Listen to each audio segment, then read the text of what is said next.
Good morning, passive income generators. How are y'all doing today? Another beautiful day in paradise. I love that I'm able to say that every single day. It has been just beautiful, beautiful weather.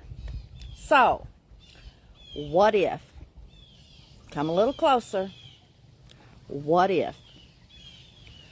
What if your grandma and grandpa had owned a bank back in the day, and they passed that bank on to your mom and dad, and now your mom and dad has passed that bank on to you? Anytime you want to, you can go down to the bank and take out a loan, and it's pre-approved, and you can buy absolutely anything that your little heart desires without any questions asked whatsoever. And you plan on passing that bank on to your children and your children's children. And through generations, you can leave a legacy that everyone will be proud of. What if? Can you imagine owning your own bank? Well, folks, there's good news, because you can. That's the topic of today's short little lesson on investing. America's elite, they've been using cash value life insurance to stockpile wealth for centuries. There's some little bitty facts that I want to explain to you that are some misnomers that not everybody knows about. You know, it's a personal bank on steroids. And this is not about your typical insurance that your insurance agent is going to know about. A lot of you know about whole life insurance, and for years, people say, boy, that is not a good deal. What should you do? It's just overpriced. It's not really an investment. It's just an overpriced insurance policy. You're paying way more than what you should. So just go get term life and invest the difference. And in case you didn't know, I have financial services in my background. So stocks, bonds, mutual funds, insurance, real estate, all of that stuff I have been trained and educated on for years. And that's what I was taught. And so that's what I always taught other people. But here's the deal. Nobody ever showed me this particular strategy. If they had showed me this strategy, I would have been selling that stuff all day long, because it just makes sense. You're not after the life insurance piece of that. Yeah, go buy some term insurance and have enough to take care of your family and all of that. But this is a vehicle. This is a financial vehicle that you can set your family up and create a legacy that will last for generations. Walt Disney, J.C. Penney, Ray Kroc, thousands of other people have used this. So why have we not known about this?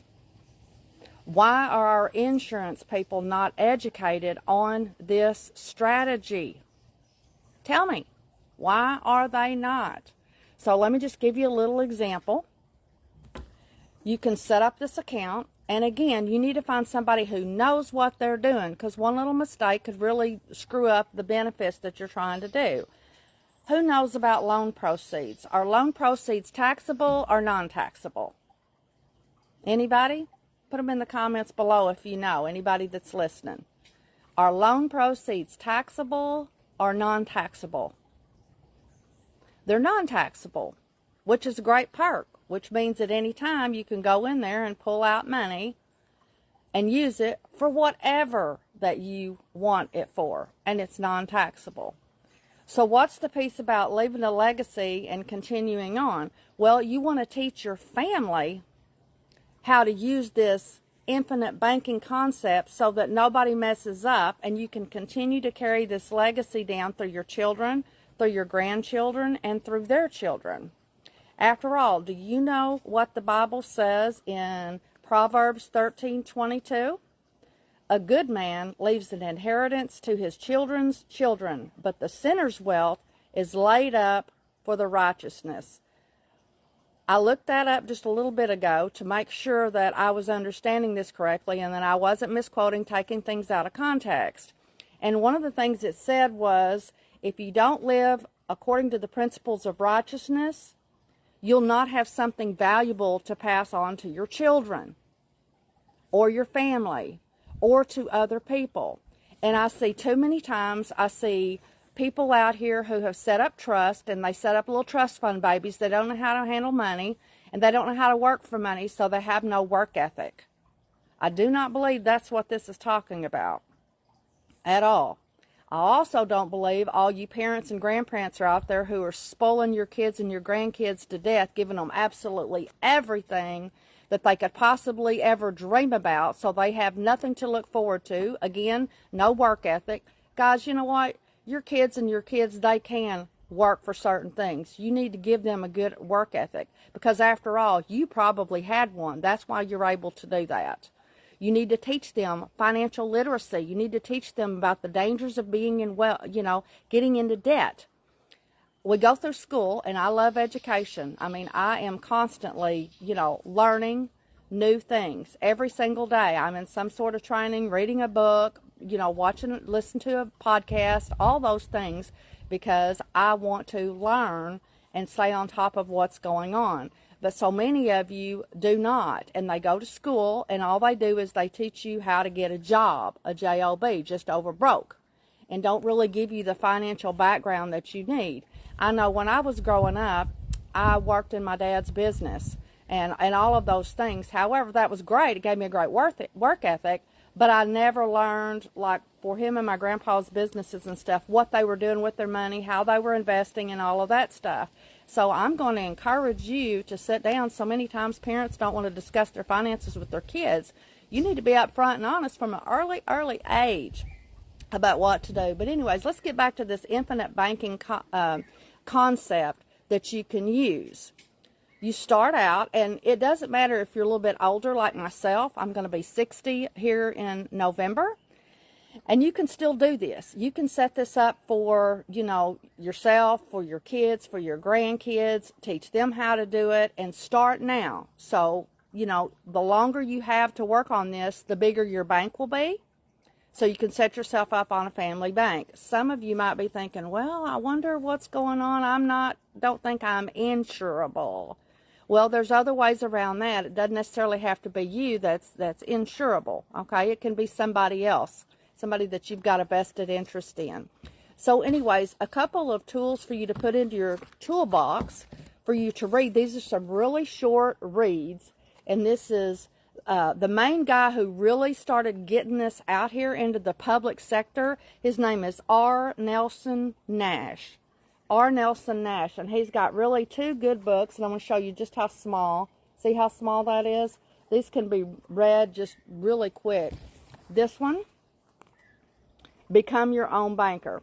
And again, you can find these on Amazon, or, you can use your Kindle, do audiobooks, whatever. But anyways, I really encourage you. Again, we're not talking about using this as a life insurance policy.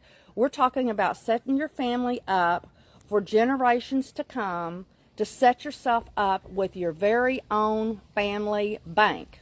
Think about this. How many cars have you bought over your lifetime? How many cars did your parents and your grandparents buy and pay interest to a bank or a financial institution? What about your house? How many of you have mortgages out there? Imagine what if.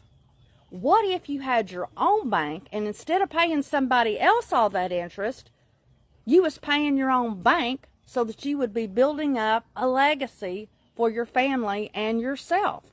That's how powerful this is. Anytime a family member, would want to go and buy a new car, they should check and apply at the family bank and pay the family bank back, right?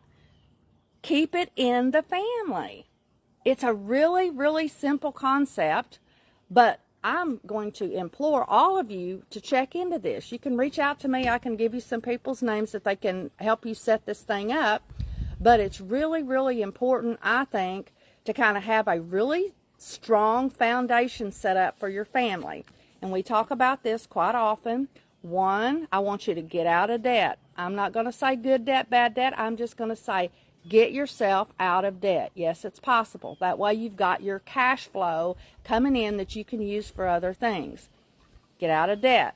Number two, build multiple streams of passive income. At first, it might not be passive income. You might get a side gig to help you get out of debt. You might get a side gig to have a little extra so that you can invest. It might be a side gig, just, whatever, to bring in some extra income. But you need to be thinking future-oriented. You want to achieve financial independence. And I don't even say retire, or try not to say retire anymore, because that term is really outdated. What we need to be striving for, folks, is financial independence. And that means you have enough passive income coming in that can keep your bills paid so that you don't have to work. That means that you dress your dollar bills up in overalls and you put them to work in such a way that one day your money is working so hard for you that you no longer have to physically work for your money. Sound good? That's where you're headed. So get yourself out of debt. Start building multiple streams of passive income. Achieve financial independence so that you don't have to stress over money anymore. And then build wealth.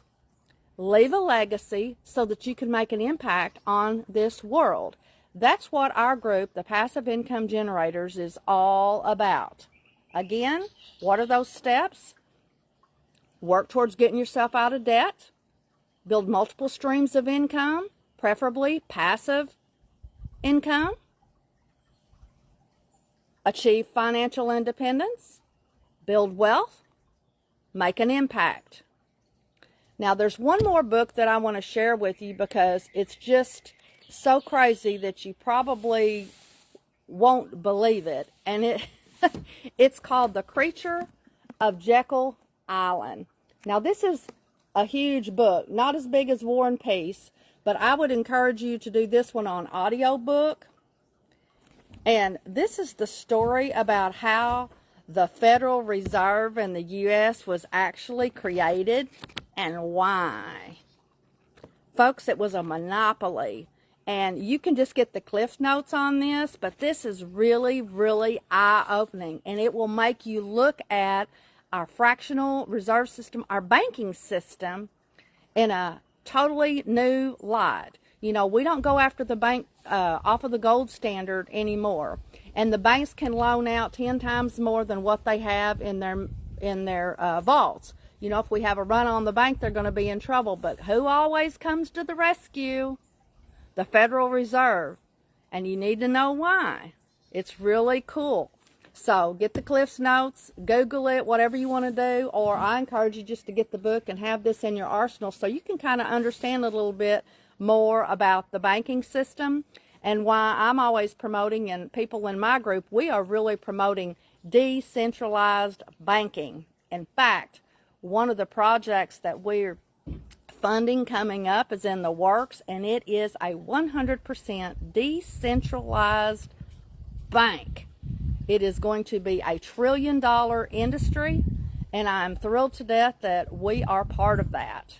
And you could be part of that too if you were a member in our Passive Income Generators group. So that's all I have for you today. Again, the infinite banking concept is really real. That's one of the foundations that I think that every family should have so that you can set up a generational legacy for your family. My name is Nancy Gaskins, and I'm sowing seeds of financial hope and entrepreneurial opportunity in communities around the globe.